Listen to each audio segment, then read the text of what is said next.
তুমি যদি নফসকে ভালো রাখতে চাও, সব জিনিসের মূল হচ্ছে নফস। নফসকে কন্ট্রোল করা মারাত্মক ব্যাপার। আমি হাফেজ মৌলানা হয়েছি, কত হাফেজকে দেখেছি কোরআন ভুলে যেতে। আছে না নাই? জোরে বলে। হাফেজ সাহেব সে কোরআন ভুলে যেতে পারে? কি করে হচ্ছে এটা? নফস। হাফেজ সাহেব তার নফস ঠিক করতে পারেনি।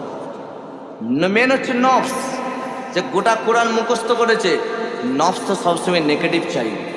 একটা সুন্দরী নারী যাচ্ছে, নফস চাইবে দেখ না, আমি দেখলাম নারীটা যদি আমার দিকে একবার থাকে, আমি উদাহরণ দিয়ে বলছি, আমি আপনার দিকে বলছি না, হয়তো রেগে যেতে পারেন, আমি আমার দিক থেকে বলছি।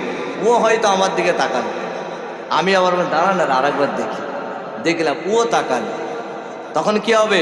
এখন মোবাইলের যুগ, নাম্বারটা যদি পেয়ে যাই, তাহলে নফস কত দূর নিয়ে চলে গেল। আর যদি এটা ভাবি না, এটা তো গোনা হচ্ছে, দেখা যাবে না, গোনা, নফসের সঙ্গে লড়াই করছে, না আমি দেখব না, এতটুকুন যদি লড়াই করতে পারেন নফসের সঙ্গে, বলছে এই জামানার সে অলির দরজা পেয়ে যাবে। জোরে বলেন সুবহান।